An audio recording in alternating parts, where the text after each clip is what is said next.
This is for Kurt on the other side, mowing the lawn.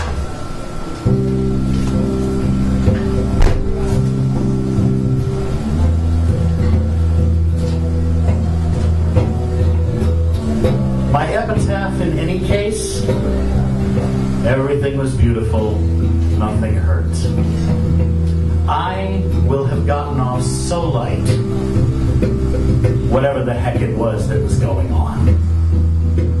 From the preface to God Bless You, Dr. Morgan. I know deep down that whatever's in the stars doesn't care about us. All our stuff about gods in heaven was invented to help us forget that. The best of us are born to take it farther, can make whole worlds fit into a little toe, spin paradise from firestorms, mythologize their way into stability.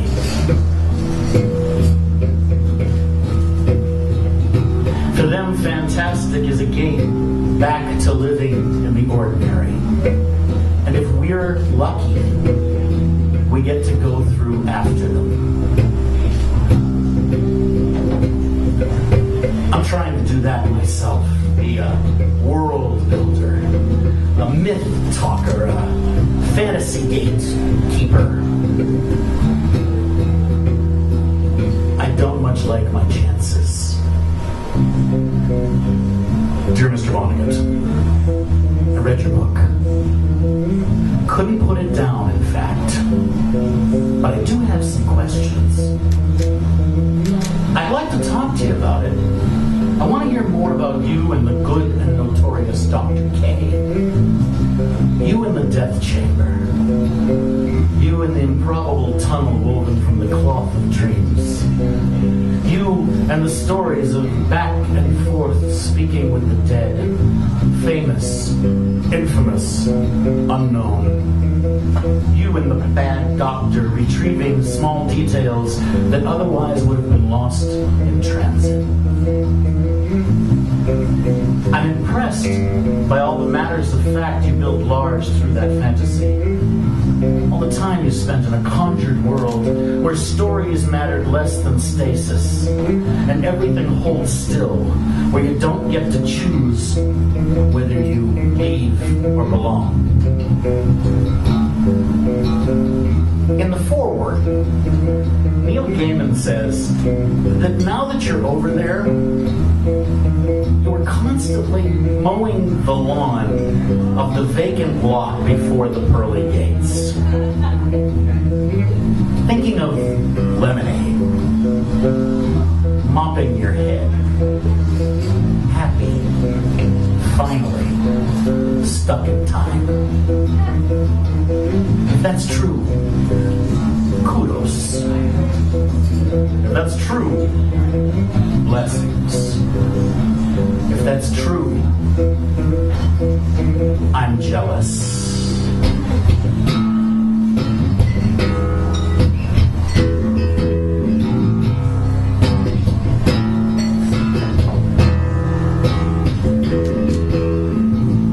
You found no reason ever to speak anything but plainly of the sublime, while seeing plainly the sublime in the plain. Interviewing those who've gone ahead for their views on where they ended up. Speaking of the scientist who researched babies and mothering, who has now learned that babies who die in infancy grow up to be angels. She's exclaiming, that's where angels come from with their storky wings. Or of the man dead of a heart attack while defending his schnauzer from a pit bull. And when you asked him if his death was senseless, he replied that it made more sense than any reckless death in Vietnam. You spoke of Burnham, who fought for Australian citizenship for himself and his Aboriginal kin, spoke of how he was led into heaven by Louis Armstrong fronting a hot Tasmanian band.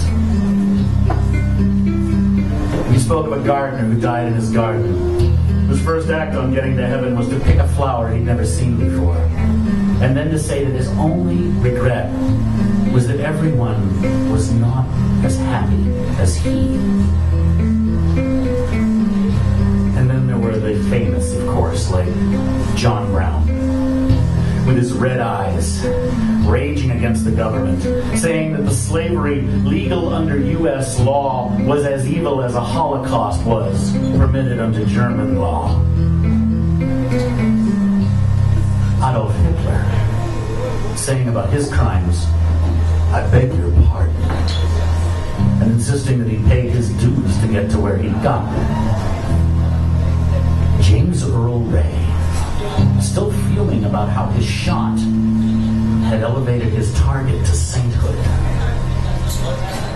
And Isaac Newton, pissed as all hell at having been trumped by Einstein.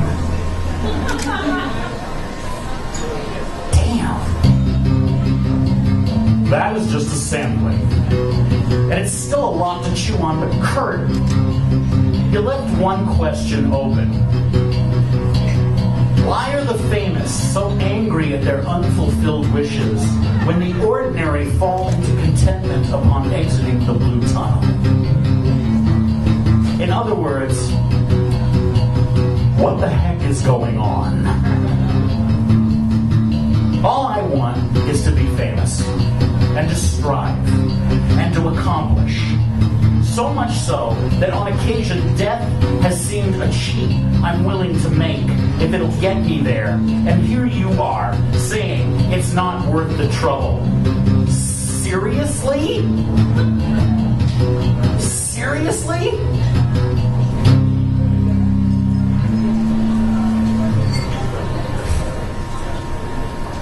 I sit for a while with that little book. Everything is beautiful. Nothing hurts. Kurt, you carved that shit in stone. There are things, I gather, that are worth casually uncovering, letting them come in their own time. Love. The joy of quiet. The scent of the grass and the rain after cutting.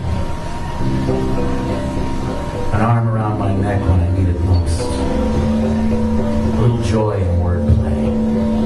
A little satisfaction in knowing someone got what I was trying to say. Dear Kurt, you say you got off light. Light is all I get off you.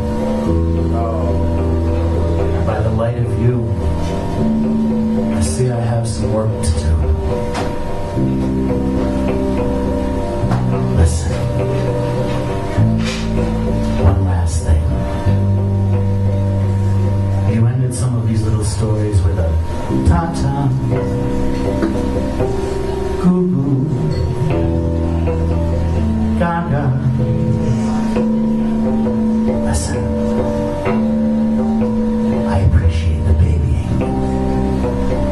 Easy farewell. The wink over the shoulder on your way to the exit. And I just want to say that when I get there, I'll take over that mower for a spell if you like.